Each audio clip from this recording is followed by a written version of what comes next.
পলিটোক্রিমিনো Nexus মানে রাজনীতিবিদদের একাংশের সঙ্গে অপরাধীদের একেবারে সরাসরি যোগাযোগ। দুর্ভাগ্যবশত এ তো পশ্চিমবঙ্গের বাস্তব সত্য হয়ে দাঁড়িয়েছে বেশ কয়েক বছর।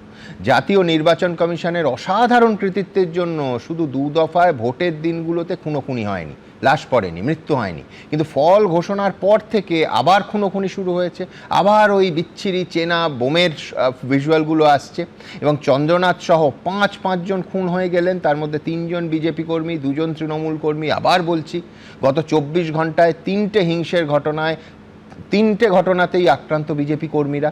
বিশ্বনাথ চক্রবর্তী আমায় বলুন, মানে আমি বলছি এই খুন এবং পরবর্তীকালে আইন শৃঙ্খলা এই নতুন সরকারের কাছে কত বড় চ্যালেঞ্জ?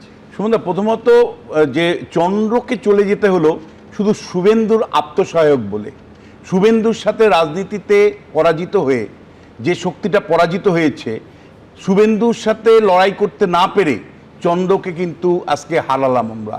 ফলে চন্দ্রের মৃত্যুর সাথে কিন্তু আমি বলছি শুভেন্দুর আত্মসহায়ক হওয়াটাই শুধু একমাত্র সম্পর্ক, এবং পরিষ্কার উদ্দেশ্যটা এটা টার্গেট কিলিং, এবং এটা শুভেন্দুর মনোবলটাকে ভাঙো এবং শুভেন্দু মানে শপথের আগে নতুন সরকারের সামনে অরাজক পরিস্থিতি তৈরি করো, ভিকটিম সাজো।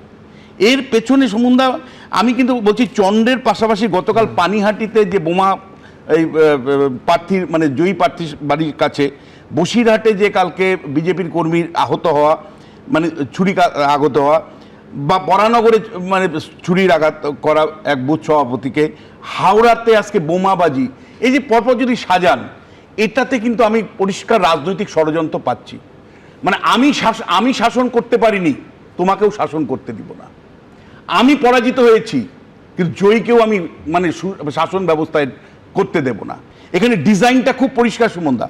ডিজাইনটা হলো এই যে হিংসা প্রথমে ছড়াও, রাজ্যে অস্থিরতা তৈরি করো এবং উত্তেজনা তৈরি করো। এই রাজ্যে যদি অস্থিরতা তৈরি করতে পারি, সারা রাজ্যের মানুষের কাছে অল্প সময়ের মধ্যে যদি অস্থিরতা তৈরি করতে পারি, তাহলে মানুষকে বলতে পারবো দেখো তুমি কত ভালো ছিলে আর নতুন সরকার কত খারাপ। একেবারে পলিটিক্যাল ডিজাইন।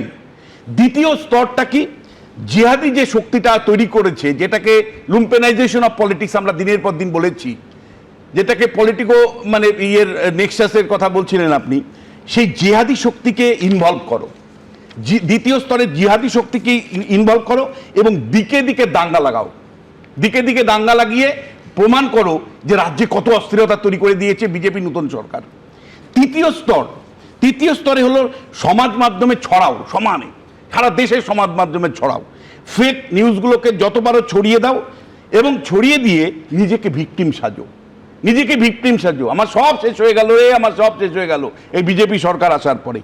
আর রাষ্ট্রপতি শাসনের দাবি আবার পুরনো দাবি ফিরিয়ে আনো এবং সারা দেশের কাছে সিম্প্যাথিটি আদায় করার জন্য মানে রাজ্যে প্রচার করতে বেরিয়ে যাও।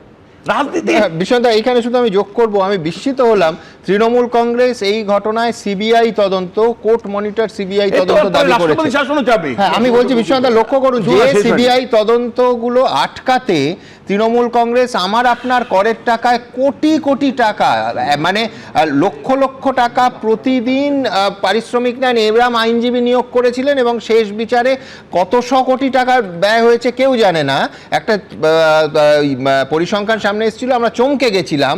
সেই কোটি টাকা যে দলটা ব্যবহার করেছে, তারা আজকে সিবিআই তদন্ত চাইছে।